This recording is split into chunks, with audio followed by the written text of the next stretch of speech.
Shalom shalom nshuti bakunzi ba televiziyo Bisenge TV, namwe nshuti bavandimwe mukunda gukurikirana iki kiganiro cy'ingo n'imiryango. Uyu munsi nifuje ko twoganirira hamwe ibijyanye n'ingo mu ntumbero twihaye kugira ngo twame turi hafi y'ingo, dufashe ingo, kuko twarabonye yuko ingo nico kintu ca mbere, niyo shimikiro, niyo nango y'ubuzima bwiza bwose twaba turiko turarondera. Ingo zibaye amahoro, nivyo turondera byose biba amahoro.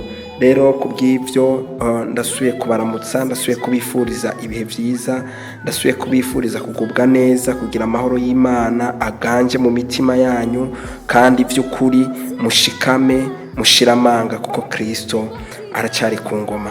Na cyamunaniye nabugingo n'uyu munsi aracyakora. Turi kumwe nawe turashoboye kunesha ibi twitambika imbere cyane ibyo tuma tutabandanya. Rero muri kumwe na Isenge Baudouin, ni muri cya kiganiro cyanyu nyene mwama mukurikirana uko umunsi ugiye, uko ijoro rigiye, kugira ngo tubashe gushigikira ingo, kugira ngo tubashe gushigikira imiryango, kugira icyo Imana yavuze cyangwa umugambi Imana yateguye kubw'ingo kibashe kuranguka. Rero nshuti bakundwa, uyu munsi twumva turabire hamwe, mbega ingo zacu zishwe n'iki? Ingo zacu zishwe no kwibagira icyo twabwiwe. Mu yandi majambo, icyo twabwiwe n'Imana. Yesu ashimwe cyane. Hari icyo Imana yavuze, hari icyo Imana yategetse ku ngo, hari ukuntu Imana yashyizeho urutonde ingene ingo zikwiye kugenda. Rero ibyo abana b'abantu baravyibagiye. Rero iyo umaze kwibagira, ni ngombwa neza n'ubwo ifite amategeko, nuko ifite ingingo ugenderako, ni ngombwa Satani arinjira kandi ararusambura. Kubera iki? Ntabwo ugifise icyo wibanga, ntabwo ugifise icyo utinya, ntabwo ugifise icyo utegerezwa kugenderaho nk'amabwirizwa. Amen. Rero icyo nicyo tugombera turabire hamwe nk'abana b'Imana. Ndazi yuko tutapfa kuvuga ngo turaganiriye twishimikije ijambo ry'Imana. Ndasubiramo, twishimikiza ijambo ry'Imana. Rero iryo jambo ry'Imana reka turisange mu Banyefeso igice cya 5, Abanyefeso igice ni cya 5 umurongo wa 33. Havuga ngo, icyakora namwe birabaraba, umugabo wese muri mwe akunde umugore we nk'uko yikunda, ngo kandi n'umugore nawe yubaha umugabo we. Haleluya. Izo ni ingingo novuga ko ari nka zibiri tugomba turabire hamwe, kubera abantu bamaze kwibagira. Ingo nyinshi umugabo n'umugore baribagiye. Iki ni kintu Imana yari kirabwira icishije mu basavyi bayo, yari kirabwira ingo, abagabo n'abagore.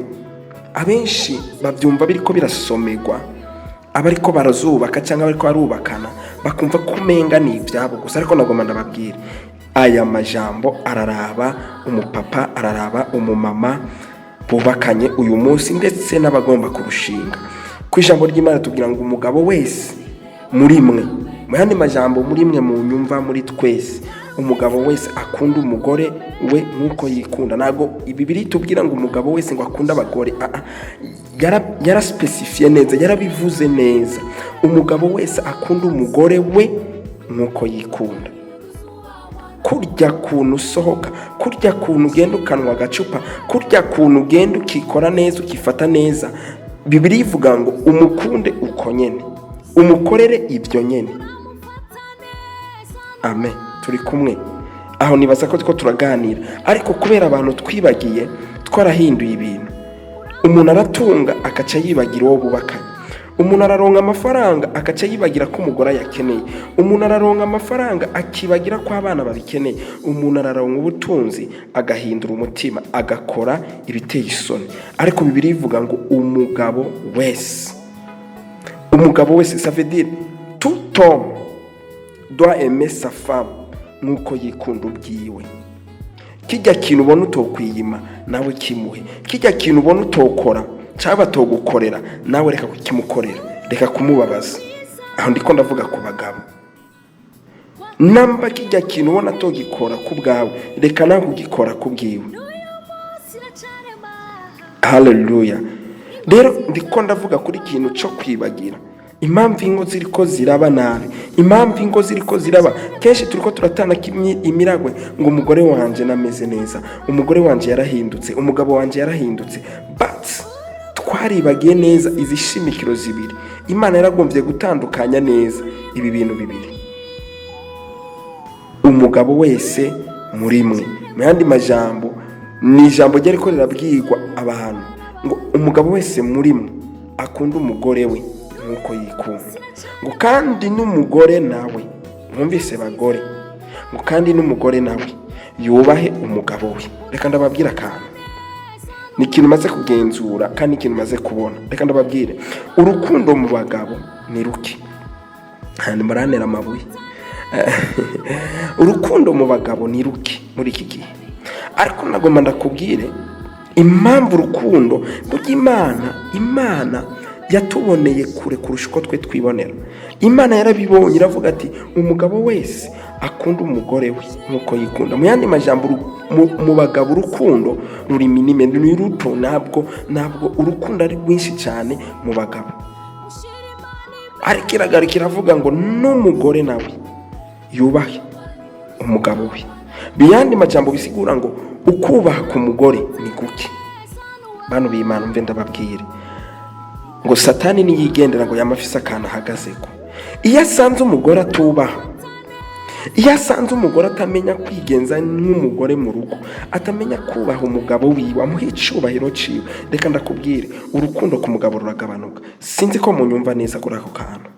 Ariko ni wamukunda umugabo wawe, umviriza umugabo nawe utegerezwa nako ni umugore ni wubaha umugabo wawe, umviriza wa mugabo we nawe utegerezwa gukunda umugore wawe. Niko Bibiliya bivuga.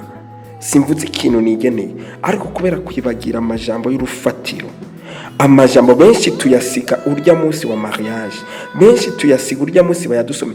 Sindabizi, peut-être que benshi baba bariko barirukira urubanza, baba bariko barirukira amaseremoni. Nakambone ko nagize seremoni nziza, nakambone ko nagize urubanza rwiza, ariko nagomba ndababwire aya majambo n'amajambo y'ubuzima, n'amajambo yubaka ingo, n'amajambo ariko aragumya ingo, n'amajambo bayubatseko arabashyigikiye, n'amajambo bayubatseko urugo rwabo niko rurasenyuka, abantu bayubatseko Satani nashobora kubinjirana, ariko abayibagiye Satani arinjira. Nico gituma Imana igutiza amafaranga benshi kubera kutibuka ko Imana yababwiye ngo bakunda abagore babo nkuko bikunda, bagaca baja mu bagore ba kabiri.